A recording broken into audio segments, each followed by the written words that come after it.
পিছন ফিরে যখনই তাকালেন ওই ময়ূরের পাখা আর গোপীনাথের চূড়ার মধ্যে যে কৃষ্ণ বদন দেখে এই দুটোকে এক করে কৃষ্ণ কৃষ্ণ কৃষ্ণ বলতে অজ্ঞান হয়ে পড়লেন।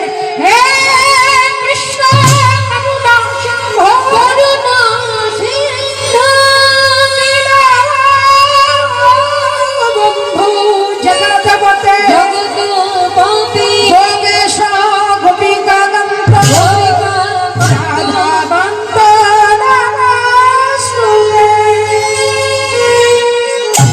যখনই কৃষ্ণ নাম করতে করতে অজ্ঞান হয়ে গেলে এই অজ্ঞান হয়ে যাবার সঙ্গে সঙ্গে এবার ডেকে উঠলেন কবিরাজ, ও কবিরাজ। যখনই কবিরাজ কবিরাজ হ্যাঁ কে ডাকছো? কবিরাজ তুমি আমাকে চিনতে পারছো না? আরে কে আছিস একটু জলের ছিটা দে। তাড়াতাড়ি করে মুকুন্দ কবিরাজকে জলের ছিটা দিলেন। জ্ঞান ফিরে উঠল। কে আমায় ডাকছো? বলে তুমি চিনতে পারছো না? আমি নবাব।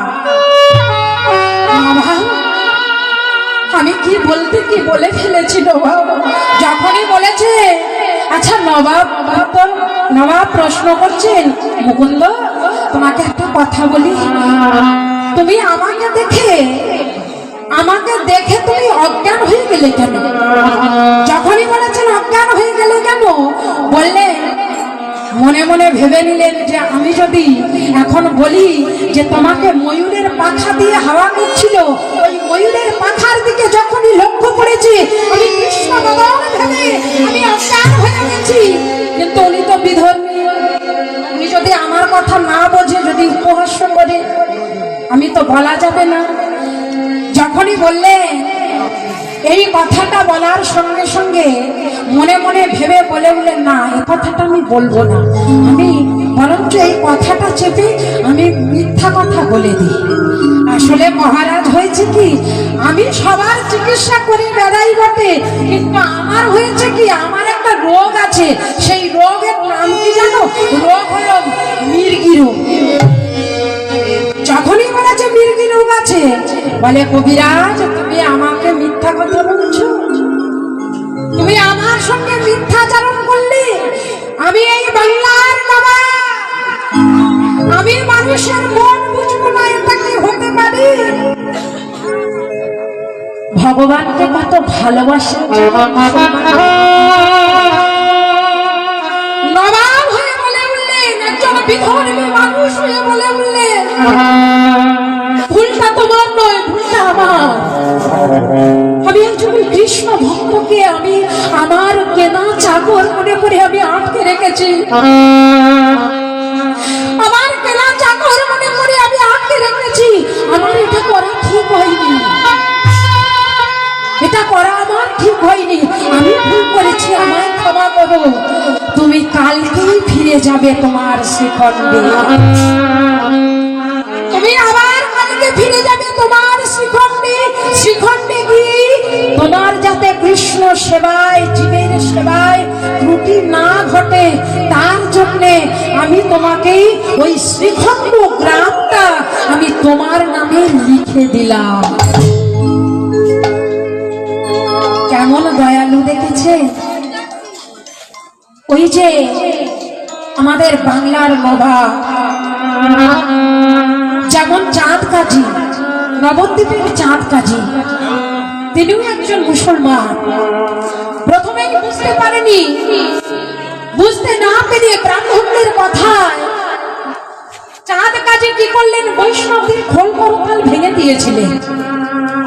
নাম করতে দেবে না বলে, নাম করতে দেবে না। যখনই মুসলমানদের কাছে, ওই নবাবের কাছে, চাঁদ কাজী ছিল নবাব, আর চাঁদ কাজীর কাছে গিয়ে যখনই ব্রাহ্মণেরা, গোড়া ব্রাহ্মণেরা গিয়ে বলছে সারাদিন এই মোড়া পড়ানো হরিনাম ভালো লাগে না, নিমাই নাকি ভগবান, এটা কি তোমাকে অপমান করা হলো না? আমরা এর বিচার চাই। যখনই বিচার চাইলেন নবাব ওই ব্রাহ্মণদের কথায় বললেন খোল করতাল ভেঙে দিলেন। কিন্তু যারা ভগবানকে ভালোবাসে খোল করতাল ভেঙে দিলে কি নাম গাইতে পারবে না? এখন যদি আমাদের এখানে খোল করতাল ভেঙে দেওয়া হয় নাম গাইতে পারবে না? আমাদের এই হাত দুটো তো ভগবান দিয়েছে, এই তার সৃষ্টি করবে দেহ, এই দেহটাকে ফলের সৃষ্টি করে হরিবল বলা যাবে যদি প্রকৃত ভক্ত হয়। যখন খোল করতাল ভেঙে দিল, খোল করতাল ভেঙে দিল, তবুও তারা দুটি বাহু তুলে নবদ্বীপ ধামে দুটি বাহু তুলে চিৎকার করে বললেন,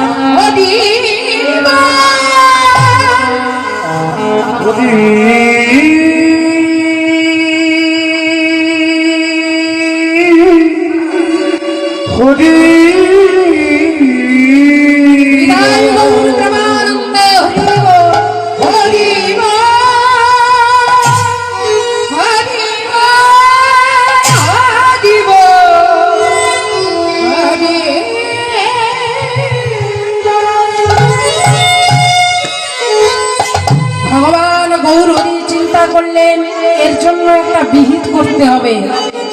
বিহিত করার জন্য চাঁদ কাজীকে শিক্ষা দেওয়ার জন্য ভগবান চিন্তা করলেন। চিন্তা করেই প্রভাত হতে না হতেই চাঁদ কাজীর দরবারে ছুটে গেলেন। দরবারে ছুটে গিয়ে প্রভাত হতে না হতেই চিৎকার করে গলা তুলে ডেকে উঠলেন, কাজী সাহেব। ঘুম ভেঙে গেল। ঘুম ভেঙে যাওয়ার সঙ্গে সঙ্গে দরজা খুলে দেখলেন নিমাই। নিমাইকে বললেন, নিমাই প্রভাত না হতে তুমি এখানে চলে এসেছো, ব্যাপারটা কি?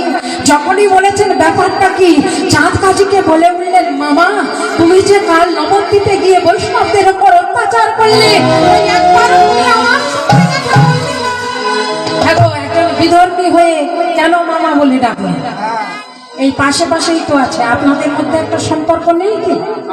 নিশ্চয়ই আছে। কেউ কাকা বলে ডাকে, কেউ মামা বলে ডাকে। এখন সচিবাকে দিদি বলে ডাকতো চাঁদ কাজী সেই সুবাদে নিমাইকে ভাগ্নে বলে। বলেছিল, ভাগ্নে প্রভাত হতে না হতেই চলে এসেছো। যখনই বলেছেন প্রভাত হতে না হতেই চলে এসেছো, এই কথাটা শোনার সঙ্গে সঙ্গে বলে উঠলেন, তুমি যে কাল গেলে নবদ্বীপে বৈষ্ণবদের উপর অত্যাচার করলে, একবারও আমার সঙ্গে দেখা করলে না।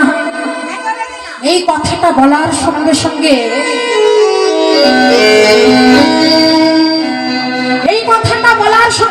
কি করলেন? বলে বললেন, আমি যে বৈষ্ণবদের উপর অত্যাচার করেছি তার শাস্তি আমি পেয়ে গেছি মা। চাঁদ কাজী বলে উঠলেন, আমি যে বৈষ্ণবদের উপর অত্যাচার করেছি তার শাস্তি আমি পেয়েছি। কি শাস্তি পেয়েছো?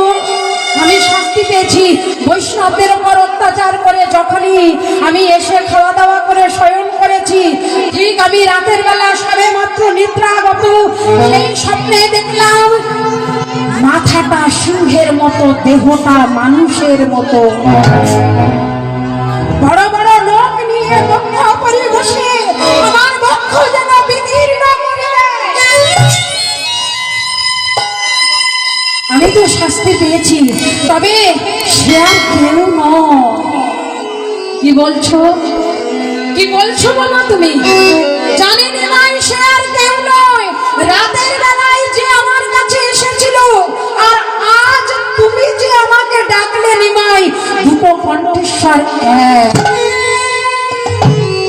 আমি জানি আমি মুসলমান বলে আমি কি বুঝি না, তুমি হলে সত্যের নারায়ণ, কৃপাদাম দাপুরের কৃষ্ণ, হলে গৌরাঙ্গ মহাপ্রভু, ইহাই গৌর প্রেমানন্দে হরিব। তাহলে আর কেউ নয়, সেই চাঁদ কাজী ভগবানের উদ্দেশ্যে গান লিখলেন। একটু আগে আমি বললাম না যে এমন ঘরে ঘরে গিয়ে এমন মুসলমান আর জন্মেছে? রবীন্দ্রনাথ যেমন জন্মায়নি, মুসলমান তেমন জন্মায়নি। ওই কাজী সাহেব গোবিন্দের উদ্দেশ্যে অনেক কীর্তন লিখলেন। ও রজনী হোসনায় বসা,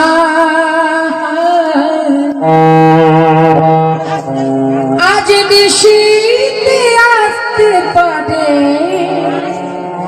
বন্ধু কালাচা রজনী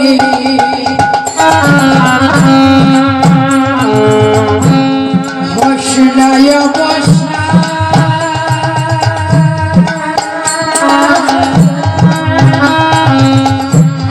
আজ নিশীতে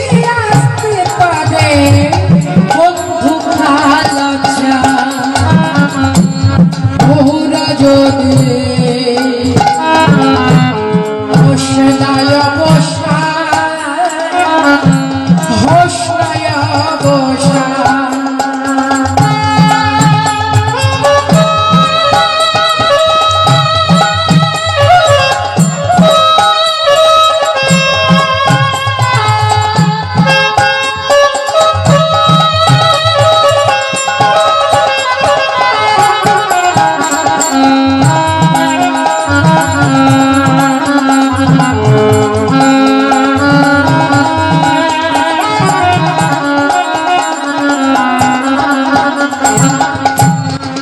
বাসরে সাজাই আশার আসে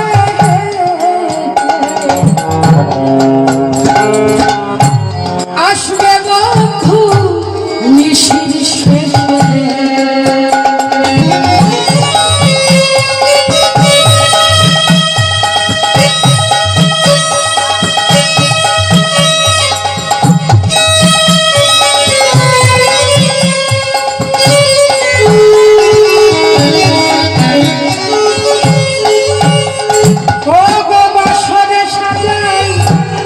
আশার আসে আসবে বন্ধু নিশির শেষে আসিল জুড়াই না পরাণ হইলে গেল বন্ধু আসিল না জুড়াই না পরাণ আজ নিশি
বসা